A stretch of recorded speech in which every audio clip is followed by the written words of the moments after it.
alihi wa ashabihi wa ikhwani. Hadirin hadirat yang dirahmati Allah Subhanahu wa taala, pada kesempatan kali ini kita akan bahas tentang sifat istiwa dan syubhat terkait dengannya ya.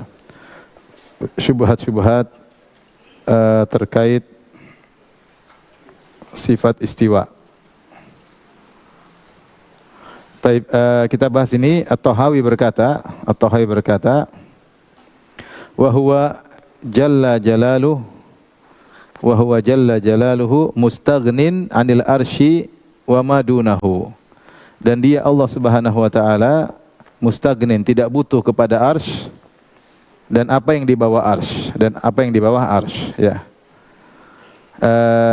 Ini saya ulangi perkataan Tahawi rahimahullah, dan dia Allah Subhanahu wa taala mustaghnin 'anil arsy, tidak butuh kepada arsy, wa ma dunahu, dan apa yang di bawah arsy. Ini sangat jelas sekali bahwasanya Al-Imam Tahawi menetapkan sifat istiwa, bahwasanya Allah di atas arsy. Kenapa? Karena dia menafikan kebutuhan tersebut. Seandainya istiwa diartikan menguasai, maka tidak perlu Imam Tahawi mengatakan Allah tidak butuh kepada apa? Arsy. Paham? Seandainya Ar-Rahmanu 'alal arsy istawa maksudnya ditakwilkan sebagaimana para pentakwil, Allah menguasai arsy, maka tidak butuh pernyataan ini. Pernyataan ini bahwasanya Allah tidak butuh kepada arsy dan apa yang di bawahnya mengisyaratkan bahwasanya beliau menetapkan sifat istiwa, tetapi beliau mengatakan Allah tidak butuh kepada yang di bawah. Faham maksud saya? Nanti ada perkataan lagi pada pertemuan berikutnya yang lebih jelas lagi, dia menetapkan Allah di atas ya. Ya, tapi maksud saya ini juga sudah menunjukkan bahwasanya beliau mengatakan wa huwa mustaghnin 'anil arsy. Allah tidak butuh arsy. Kenapa dia perlu mengatakan demikian? Supaya jangan disangka kalau Allah di atas arsy berarti butuh kepada yang di bawah. Seandainya At-Tahawi mentakwil sifat istiwa dengan makna istaula, menguasai, maka dia tidak perlu mengucapkan demikian. Faham maksud saya sisi pendalilannya? Baik. Kemudian perkataan At-Tahawi wa madunahu, Allah tidak butuh kepada arsy dan juga tidak butuh apa yang di bawah arsy, mengisyaratkan bahwasanya arsy adalah makhluk tertinggi. Makhluk tertinggi, sehingga Allah tidak butuh kepada arsy sebagai makhluk tertinggi dan juga tidak butuh yang ada di bawah arsy, yaitu para malaikat yang memikul arsy misalnya. Ya, di antaranya misalnya apa? Para malaikat, di antaranya para malaikat yang memikul arsy.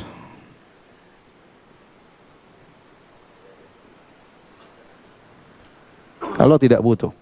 Kalau arsy saja Allah tidak butuh, Allah juga tidak butuh kepada yang di bawahnya. Baik. Saya katakan tadi, adapun jika istiwa ditakwil menguasai, maka tidak perlu penjelasan hal ini. Ini dalil bahwasanya Al-Imam Abu Ja'far At-Tahawi menetapkan bahwasanya Allah di atas arsy.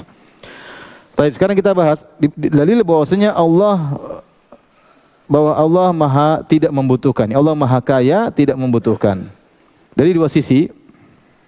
Dan Allah tidak butuh arsy, karena ada syubhat mengatakan kalau Allah di atas arsy berarti Allah butuh kepada apa? Arsy. Nanti syubhatnya Ar-Razi beliau sampaikan dalam kitabnya Asasut Taqdis dan juga dalam tafsirnya Mafatihul Ghaib atau Tafsirul Kabir. Tapi di antara dalil bahwasanya Allah tidak butuh kepada arsy kepada makhluknya, pertama Allah Maha Kaya. Di antara nama Allah adalah apa? Al-Ghani. Al-Ghani. Di antaranya firman Allah dalam surat Ibrahim ayat 8, wa qala Musa in takfuru antum wa man fil ardi jami'an fa innallaha laghaniyyun hamid.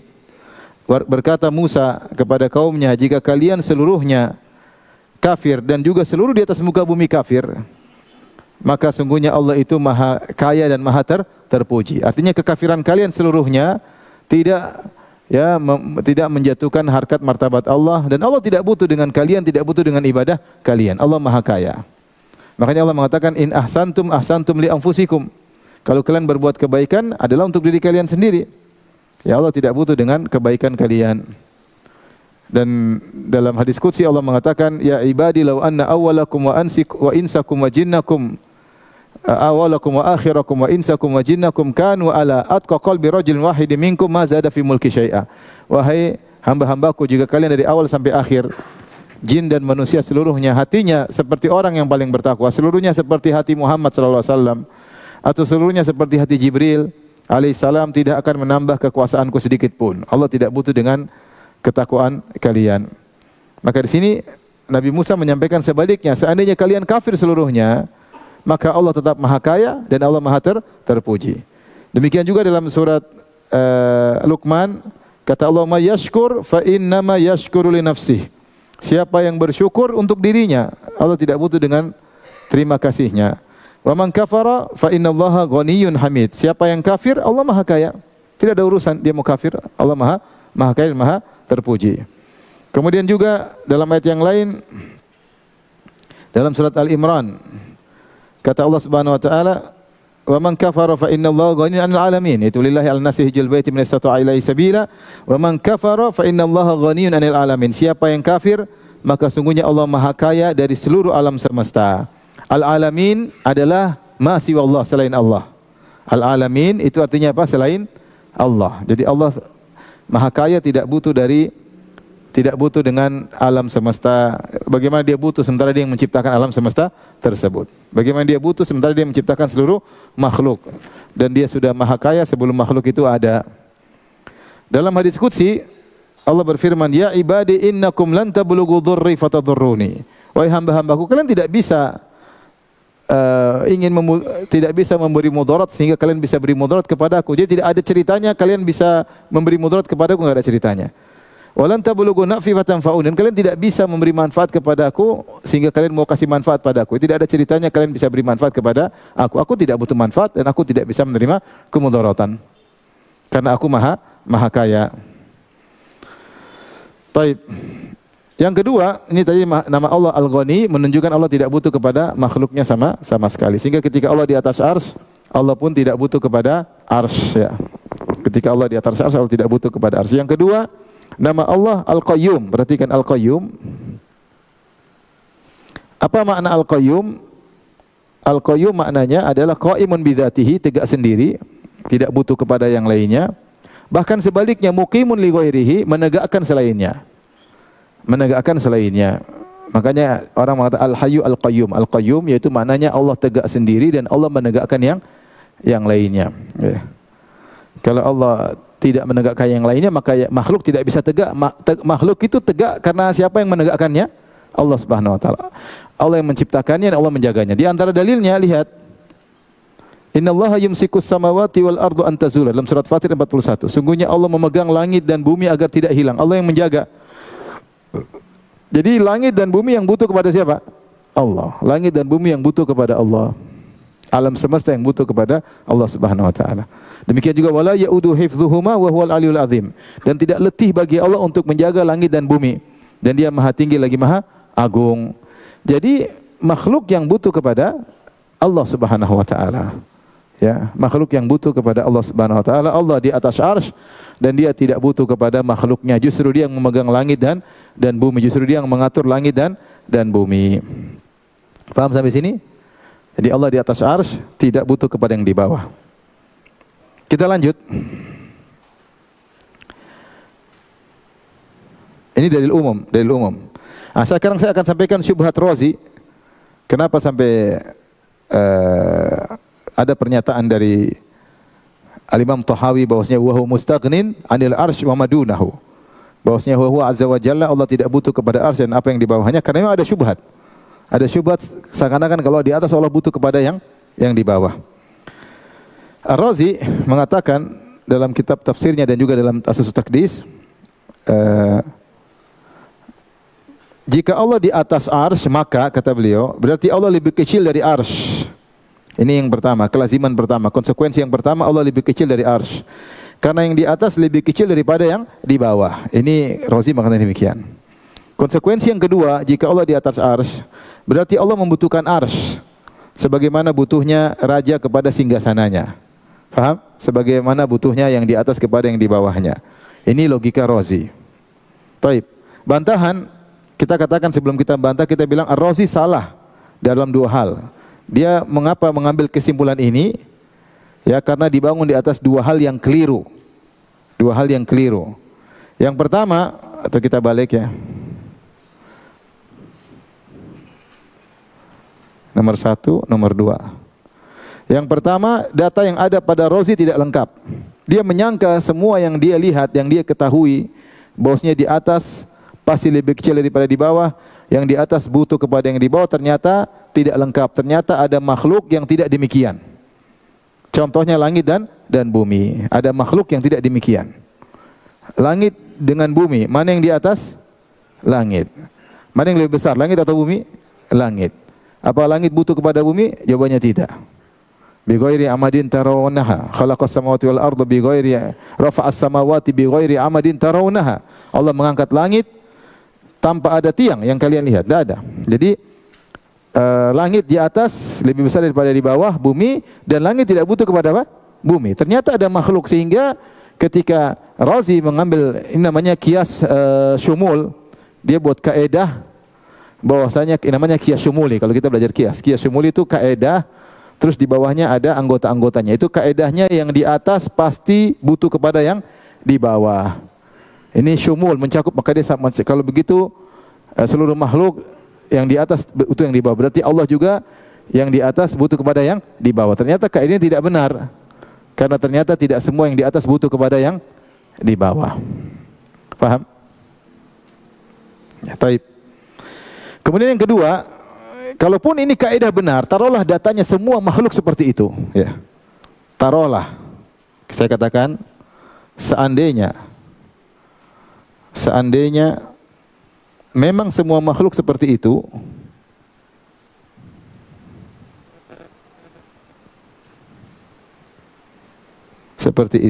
ya, maka mengkiaskan Allah dengan makhluk adalah kias yang paling batil. Kenapa? Karena zat Allah tidak sama dengan zat makhluk, maka tidak bisa kita kiaskan, ya. Ya. Kita bilang seluruh makhluk butuh energi untuk hidup, dia butuh makan, masukkan energi.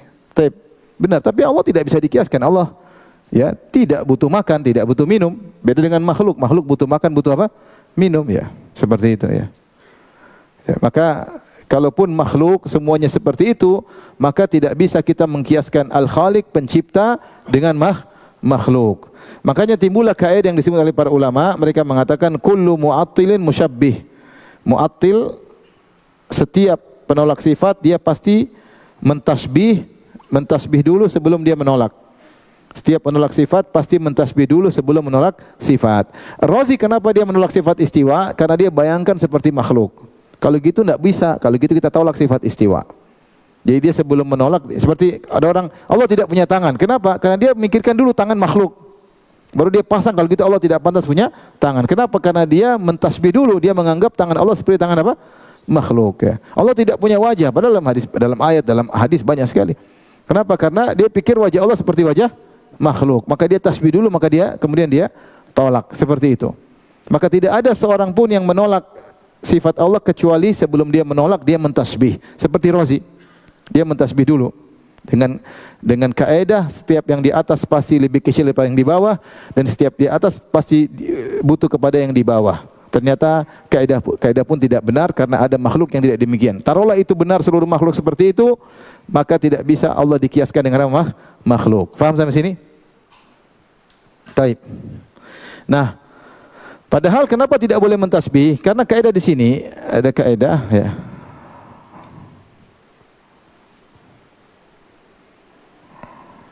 Ya. Padahal kaidah yang ini kaidah yang benar. Yang benar adalah ini, al-qaidah al-qaulu fi kaifiyati sifat far'un anil qauli fi kaifiyati dzat. Pembahasan tentang bagaimananya sifat adalah cabang dari pembahasan bagaimananya zat. Saya ulangi, pembahasan tentang bagaimananya sifat zat tersebut, sifat satu zat adalah cabang dari pembahasan bagaimananya zat tersebut. Jika zat diketahui kaifiatnya, maka sifat zat juga diketahui kaifiatnya. Kalau kita tahu manusia seperti apa, nanti kita tahu oh dia begini-begini karena kita tahu kaifiat zatnya. Jika tidak diketahui kaifiat zatnya, maka kita enggak tahu kaifiat sifat zat tersebut. Paham? Makanya ketika Imam Malik ditanya oleh seorang, "Ya Aba Abdullah, Ar-Rahmanu 'alal arsy istawa." Wahai Imam Malik, Ar-Rahmanu 'alal arsy istawa, Allah beristiwa di atas. Kaifastawa? Bagaimana Allah beristiwa? Imam Malik marah. Kata Imam Malik, al-istiwa'u ma'lum. Istiwa kita tahu maknanya. Wal kaifu majhul. Adapun bagaimana tidak mungkin diketahui. Ya. Kalau kita mau tahu bagaimana kaifiyat istiwa, kita bilang kaifa zatullah. Jelaskan kepadaku bagaimana zat Allah. Kalau kau bisa jelaskan, maka saya bisa mengira-ngira bagaimana istiwanya. Tapi ketika kau tidak bisa menjelaskan bagaimana zat Allah, kita tidak bakalan tahu bagaimana istiwanya. Paham sampai sini? Baik, kita masuk. Paham atau tidak? Paham? Hah? Yang dari mana ulangi? Jadi kalau tidak tahu zat, maka tidak tahu bagaimana sih sifat. Kalau tahu zat, tahu bagaimana sifatnya ketahuan. Ya. Nah, kalau zatnya aja nggak tahu, gimana kita nggak bakalan tahu. Nanti akan jelas setelah ini. Ya. Taib.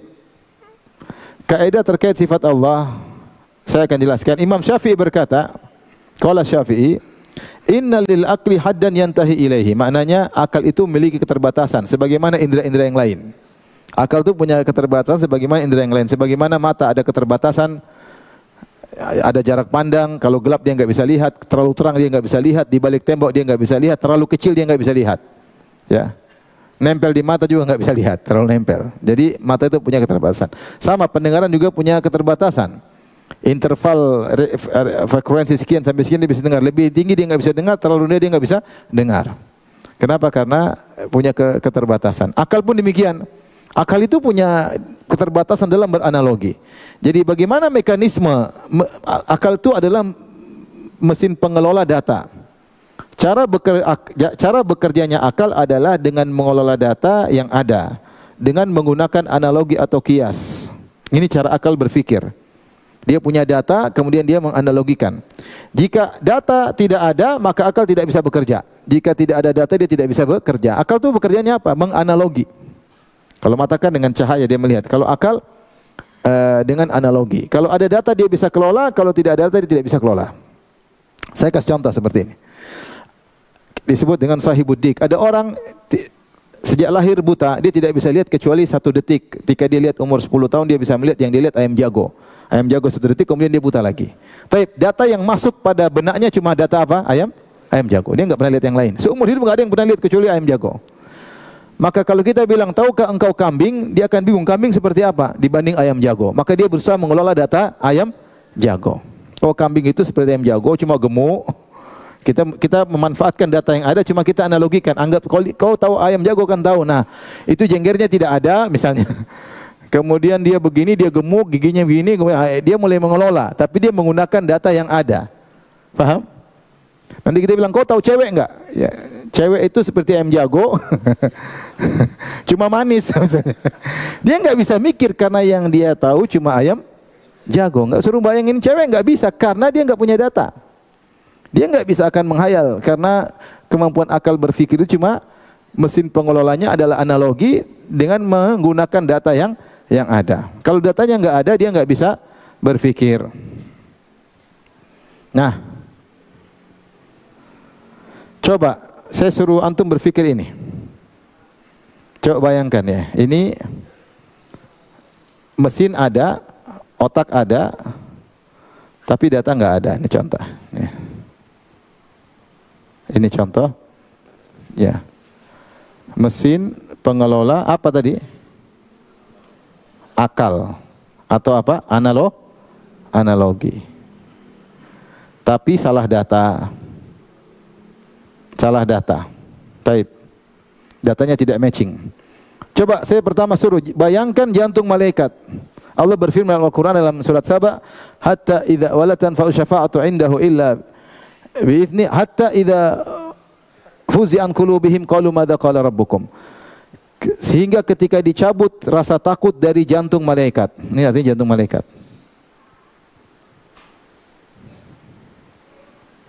Jantung malaikat.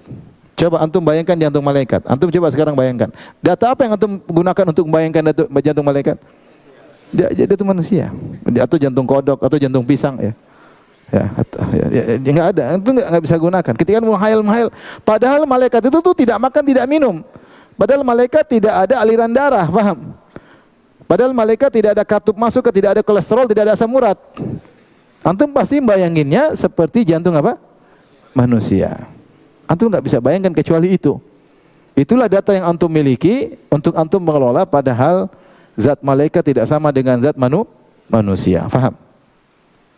Baik, ini makanya yang antum punya datanya salah. Jantung manusia, jantung kambing, jantung apa? Jantung pisang. Coba bayangkan sekarang tugas kedua. Antum punya mesin, akal, analogi, tapi datanya nggak ada. Coba bayangkan indahnya bidadari. Kata Nabi SAW, yura mukhusaqaiha mi wara'il lahmi minal husn. Terlihat sum-sum betisnya di balik daging karena saking indahnya. Coba bayangin. Ada perempuan sangat cantik jelita, tapi kelihatan sumsum. Yang sumsum yang antum gunakan untuk menghayal sumsumnya siapa? Kambing yang sering antum makan. Sumsum kambing. Antum nggak bisa sumsum bidadari gimana? Betis yang antum buat bayangkan betis siapa? Betis istri antum, jangan sampai istri orang. Antum pasti bayangkan betis perempuan yang manusia, ya enggak?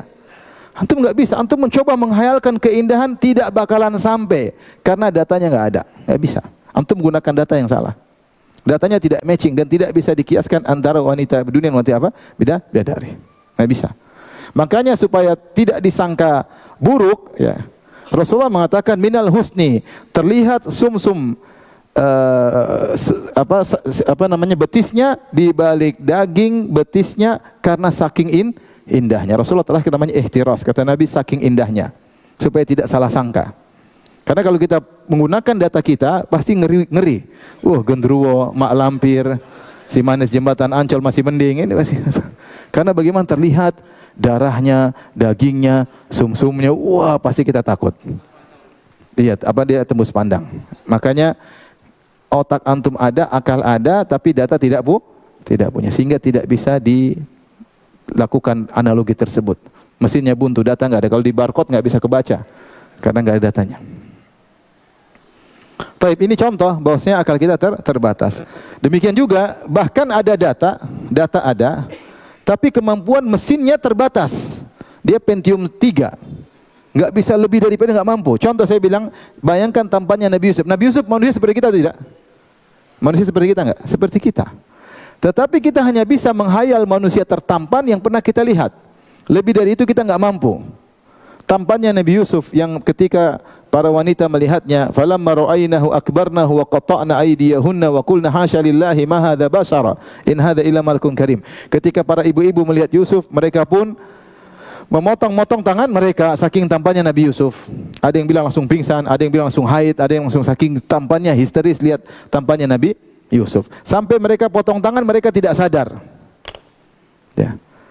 Kalau lelaki tertampan sekarang dilihat oleh cewek, meskipun ceweknya ngiler, ente kasih jarum pentul, dia pasti teriak. Kenapa? Karena tampannya masih biasa. Tampan sekali tapi masih normal. Tapi tampannya Nabi Yusuf di luar kewajaran. Makanya Rasulullah SAW ketika melihat Nabi Yusuf, kata Rasulullah SAW, laqad u'tiya syatrul jamal. Yusuf alaihissalam telah diberikan setengah ketampanan. Ada yang menafsirkan manusia ini seluruhnya setengah tampan buat Yusuf, setengahnya buat kita bagi-bagi. Ada yang menafsirkan demikian.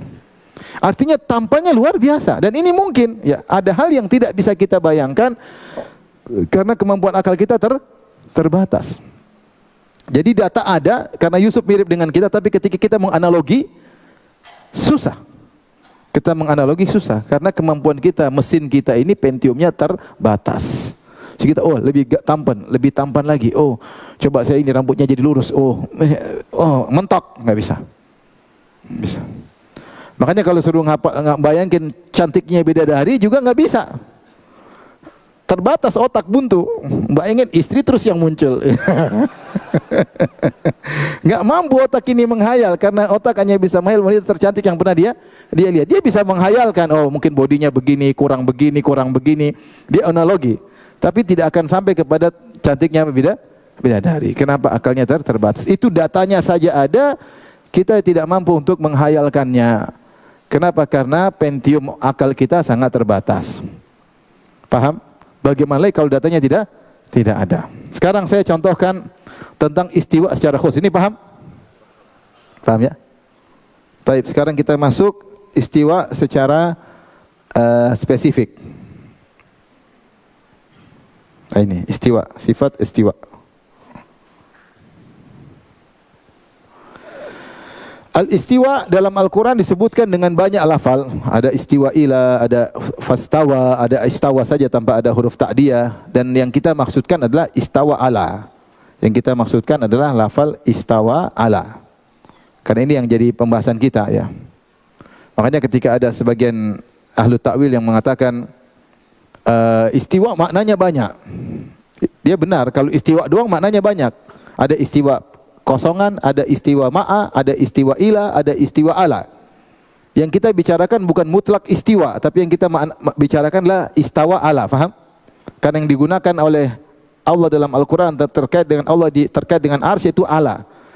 Ya, tsumma stawa alal arsy, bukan ilal arsy. Ya, faham? Jadi yang kita bahas sebenarnya lafal istawa ala dan istawa ala ini datang dari para salaf, maknanya adalah irtafa, di atas. Itu yang kata Imam Malik, al-istiwa'u ma'lum. Istiwa kita ngerti maknanya. Taib. Istiwa datang dalam Al-Quran ada dua model. Pertama, istiwanya Allah di atas arsy. Yang kedua, istiwanya makhluk di atas makhluk yang lain. Istiwanya makhluk di atas makhluk yang lain. Taib. Di antara istiwa makhluk di atas makhluk yang Allah sebut dalam Al-Quran, di antaranya litastawu ala zuhurihi. Surat apa itu? Coba cari ayat berapa? Zukhruf ayat 13. Litastawu ala zuhuri. Az-Zukhruf Quran 43 ayat 13. Ya. Litastawu ala zuhurihi, supaya kamu duduk di atas punggungnya. Yaitu di atas punggung hewan. Baik. Yang di atas manusia atau apa? Jadi Allah sedang berbicara supaya kalian duduk di atas, berada istiwa di atas punggung hewan. Berarti yang di atas apa? Manusia. Pekerjaan yang dilakukan namanya istiwa. Litastawu. Litastawu. Pekerjaan yang dilakukan namanya istiwa. Litastawu. Yang di bawah apa? Hewan. Nah, kita bisa menghayal hal ini karena manusia datanya ada. Hewan juga datanya ada. Entah di atasnya adalah di bawah, di atas kuda, atau di atas onta, atau di atas himar, dan lain-lain. Hewan apapun kita bisa bayangkan manusia di atas kuda seperti ini. Karena kita tahu punggung kuda seperti apa. Kalau di atas onta kita pun tahu, oh seperti ini. Onta ada punuknya, berpunuk satu, berpunuk dua, pakai keranda atau tidak. Kalau pakai keranda berarti perempuan seperti ini, kalau enggak pakai keranda berarti seperti ini. Kita bisa bayangkan semua karena datanya semua apa? Ada. Di atas himar kita tahu, manusia himar kita tahu, manusia tahu, himar tahu. Jadi ini kita bisa bayangkan karena datanya ada, faham? Yang kedua, Allah sebutkan dalam surat Al-Mu'minun tentang Nabi Nuh. Fa idza stawaita anta wa al-mu'minun, dalam surat Al-Mu'minun ayat 28 ini. 23 ayat 28. Allah berfirman tentang Nabi Nuh. Fa idza stawaita anta wa man ma'aka 'alal fulki faqulil hamdulillahilladzi najjana minal qaumidz zalimin. Jika engkau telah beristiwa wahai Nuh dan orang-orang bersamamu pengikutmu, maka ucapkanlah alhamdulillah, segala puji bagi Allah yang telah menyelamatkan kami dari orang-orang yang zalim. Baik, saya tanya sama antum sekalian. Antum pernah lihat Nabi Nuh atau tidak? Ada yang pernah lihat Nabi Nuh? Tidak pernah. Tapi Nabi Nuh kira-kira mirip kita enggak? Iya, kita kan keturunan Nabi Nuh. Mungkin tingginya beda, mungkin body, tapi manusia, sama-sama manusia. Faham? Baik. Siapa yang pernah lihat kapalnya Nabi Nuh? Pernah lihat kapal Nabi Nuh? Tapi kapal Nabi Nuh mirip dengan kapal kita. Kenapa? Karena Allah berfirman dalam Quran, wa hamalnahu ala dzati alwahin wa dusur. Kami angkat Nabi Nuh, kami tunggangkan dia atau kami naikkan dia di atas kapal yang terbuat dari lempengan kayu dan paku, kapal sederhana. Bahkan ada yang mengatakan penemu kapal Nabi Nuh. Pertama kali bikin kapal siapa Nabi? Nabi Nuh, sangat sederhana. Ya. Tetapi meskipun sederhana, kapal tersebut bisa berlabuh di ombak yang sangat tinggi karena bismillahi majreha. Wa hiya tajri bihim fi maujin kal jibali. Kapal tersebut membawa mereka di tengah ombak-ombak yang setinggi gunung. Kapal tersebut tapi bisa tidak tenggelam. Kenapa? Karena di bawah pengawasan siapa? Allah. Qala al-kabu bismillahi majreha wa mursaha. Kata Nabi Nuh, silakan naik dengan bismillah ketika berlabuh dan ketika bersandar. Taib. Jadi meskipun kita enggak pernah lihat kapal Nabi Nuh, tapi kita tahu kapal Nabi Nuh sederhana. Kata Allah, wa hamalnahu ala dzati alwahin wa dusur. Dalam surat Al-Qamar. Tajri bi ayunina. Quran surat Al-Qamar. Sehingga meskipun kita tidak pernah melihat kapal Nabi Nuh, tapi kita tahu kapal Nabi Nuh mirip dengan kapal kita. Nah, bisakah antum menghayalkan bagaimana Nabi Nuh beristiwa di atas kapal? Bisa atau tidak? Bisa. Kenapa data tentang Nabi Nuh sama manusia, tinggal kita menganalogi. Kapal Nabi Nuh kita tidak pernah lihat, tapi kita bisa kira-kira. Karena kapal ya sama-sama kayu terbuat dari kayu, dari papan, dari paku, selesai. Meskipun saya nggak pernah lihat Nabi Nuh di atas kapal, saya bisa tahu mungkin dia berdiri bersama pengikutnya atau dia duduk bareng-bareng bersama pengikutnya di atas kapal sehingga dia tenang di atas kapal tersebut. Ini istiwa. Allah menggunakan istawa ala. Fa idza stawaita anta wa man ma'aka 'alal fulki. Istiwa Nuh di atas al-fulk kapal. Paham? Jadi bisa bayangkan nggak? Bisa. Kenapa? Karena datanya ada. Yang ketiga, misalnya fastawat 'alal judi dalam surat Hud, Allah menyebutkan akhirnya kapal Nabi Nuh beristiwa di bawah gunung, beristiwa di atas gunung. Jadi yang di atas adalah kapal Nabi Nuh, kemudian yang di bawah adalah apa? Gunung Judi. Gunung apa? Judi. Gunung Judi di mana nggak ada yang tahu ya, nggak ada yang tahu, ini khilaf. Gunung ini di mana maksudnya? Tetapi tetap kita bisa menghayal, meskipun kita nggak pernah lihat Gunung Judi, kita nggak pernah lihat kapal Nabi Nuh, tapi kita bisa menghayal ketika Allah ngomong gitu, kita menghayal tahu. Karena kapal Nabi Nuh ya sederhana, gunungnya kira-kira seperti gunung-gunung yang ada sekarang. Mau gunung batu, mau gunung pasir, mau gunung pohon, intinya kita bisa kira-kira. Ya sederhana, paling berhenti di atas sebuah gunung, karena begitu tinggi banjir, ketika banjir surut maka dia kemudian beristiwa itu dia kokoh di atas gunung.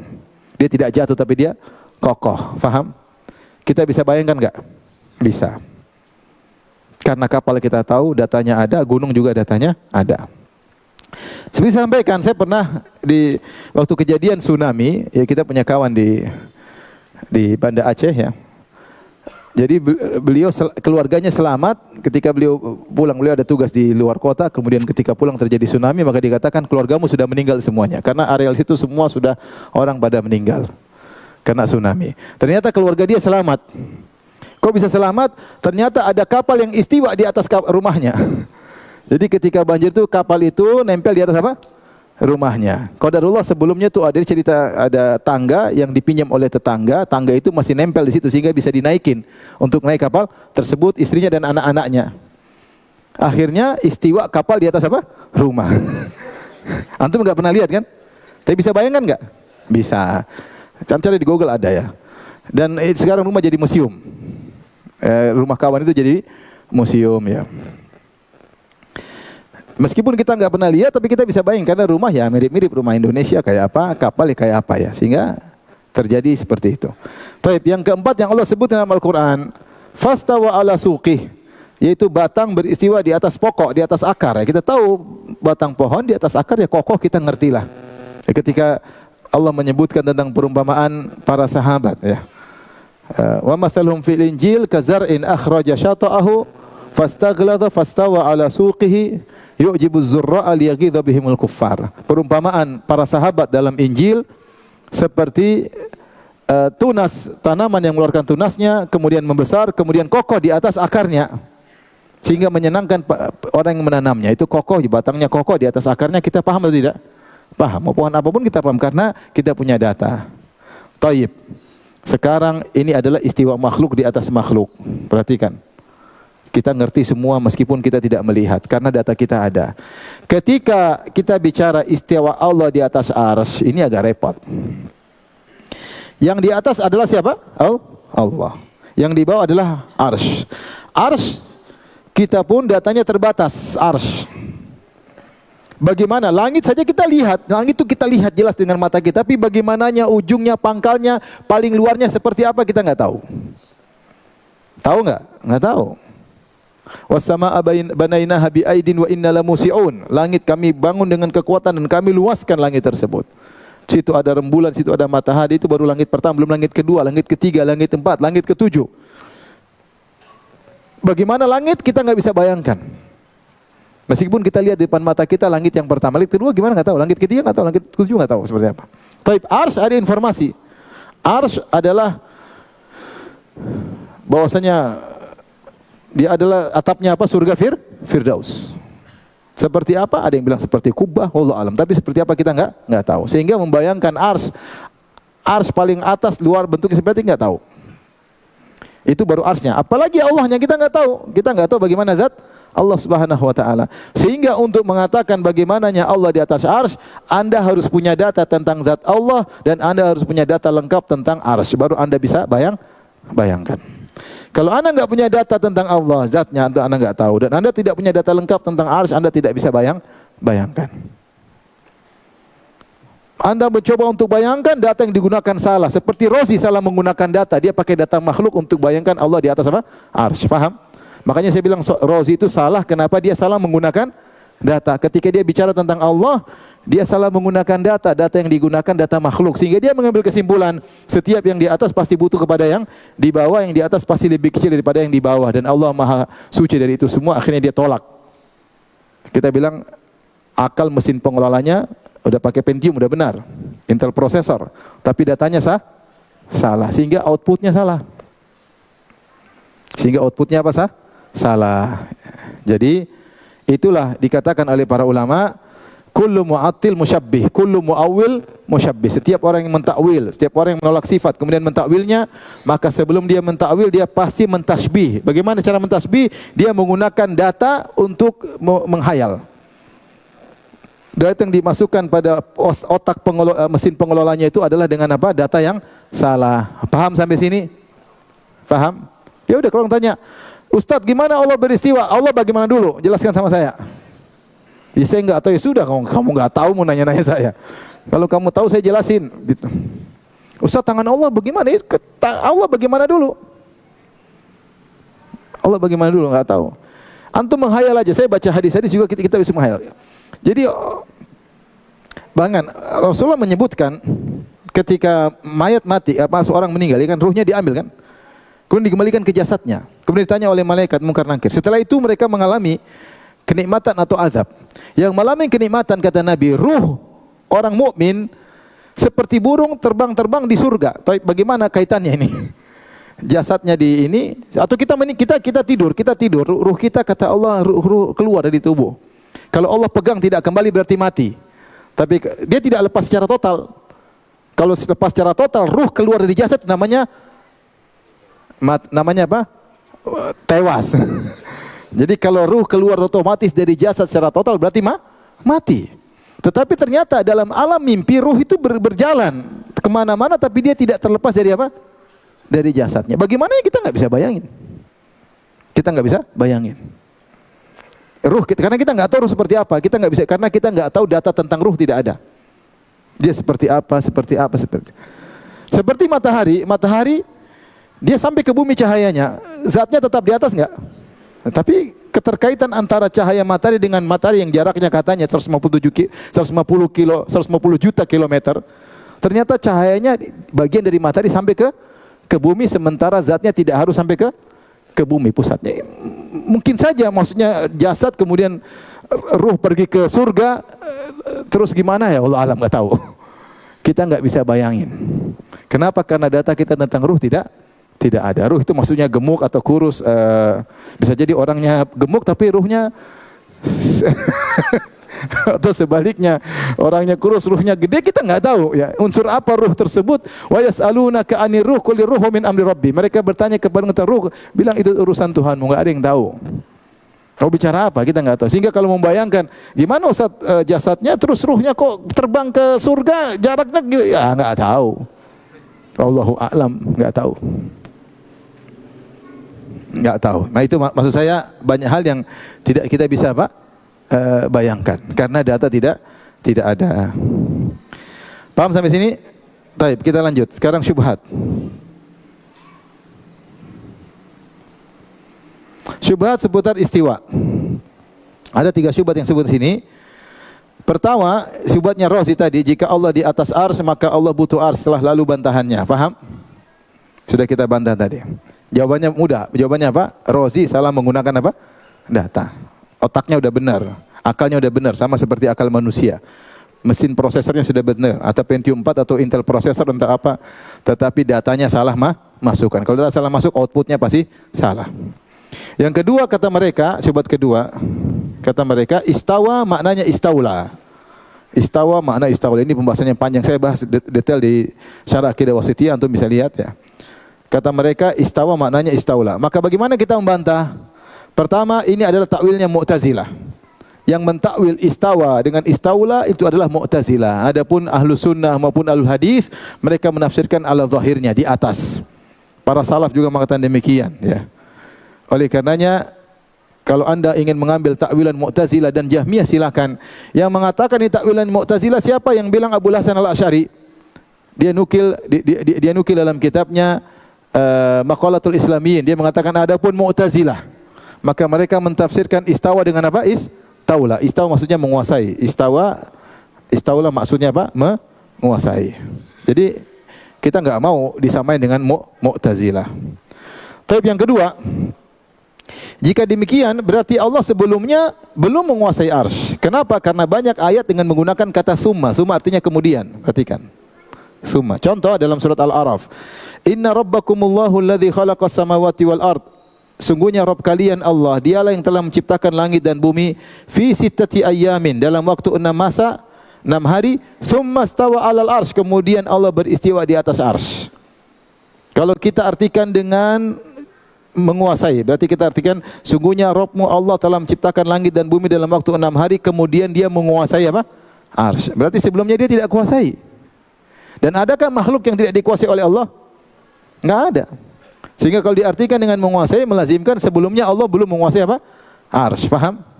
Sama ayat berikutnya, ini juga sama dalam surat Yunus ayat 3 ya. Taib. Kemudian dalam surat Ar-Ra'd, Allahu alladzi rafa'a as-samawati wal arda bighairi amadin tarawunaha. Dialah Allah yang telah mengangkat langit bighairi amadin tarawunaha thumma stawa 'alal arsy.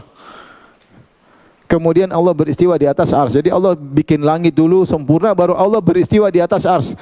Kalau disebut istiwa maknanya menguasai, berarti Allah sebelumnya tidak menguasai apa?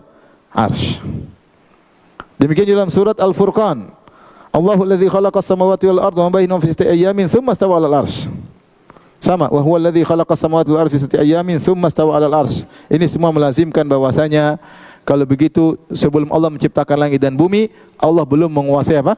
Arsy. Dan ini tentu tidak benar, karena semua makhluk yang Allah ciptakan pasti dikuasai oleh siapa? Allah.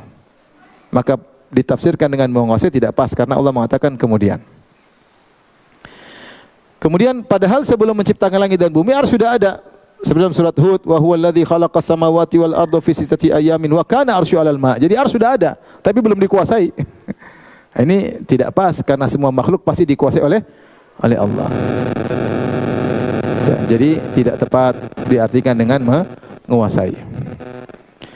Kemudian takwil yang ketiga, mereka mengatakan Allah menguasai arsy, ya. Tetapi dikhususkan arsy karena kita dikhususkan arsy karena arsy adalah makhluk yang paling besar. Karena arsy adalah makhluk yang paling besar, maka dikhususkan tsumma stawa 'alal arsy. Baik, kita bilang engkau mengatakan Allah beristiwa di arsy karena arsy adalah makhluk yang paling besar, yaitu Allah menguasai makhluk terbesar. Tapi bukankah kalau gitu boleh kita mengatakan Allah menguasai makhluk yang lain? Boleh atau tidak? Boleh. Kalau gitu boleh enggak kita bilang katakan Allah beristiwa di atas bumi, beristiwa di atas bumi? Ya boleh. Ya kalau seandainya istawa maknanya istaula, menguasai, berarti kita boleh bilang Allah beristiwa di atas apa? Bumi. Allah beristiwa di atas laut. Boleh atau tidak? Boleh, karena bumi, laut semua dikuasai oleh siapa? Oleh Allah Subhanahu wa taala. Namun kalian bilang tidak boleh. Dan kenapa tidak boleh? Kalau artinya menguasai, kita boleh bilang Allah beristiwa di atas gunung, Allah beristiwa di atas apa? Bumi, Allah beristiwa di atas rumah, Allah beristiwa, karena semua makhluk dikuasai oleh siapa? Allah Subhanahu wa taala, ya.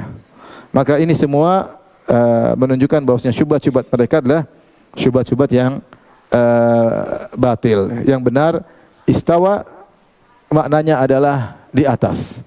Kata Allah, "Tsumma stawa 'alal arsy yudabbirul amr." Kemudian Allah beristiwa di atas arsy, kemudian Allah mengurus seluruh perkara, dan dia di atas arsy dan dia mengurus semua yang ada di bawahnya. Ya. Aamintum man fis sama'i ay yakhsifa bikumul ard. Apakah kalian merasa aman dari Allah yang di atas?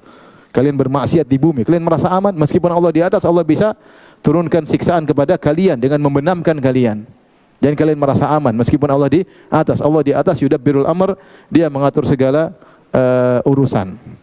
Maka dengan demikian yang benar bahwasanya ada sifat istiwa bagi Allah dan kita beriman, adapun bagaimananya kita tidak mengetahui ya. Sebagaimana perkataan Al-Imam Malik Abu Abdullah, dan ini diakui oleh ulama Malikiyah. Ibnul Arabi ketika membahas tentang sifat istiwa, dia mengatakan Imam Malik beriman secara hakikat, cuma dia menyelisih, subhanallah.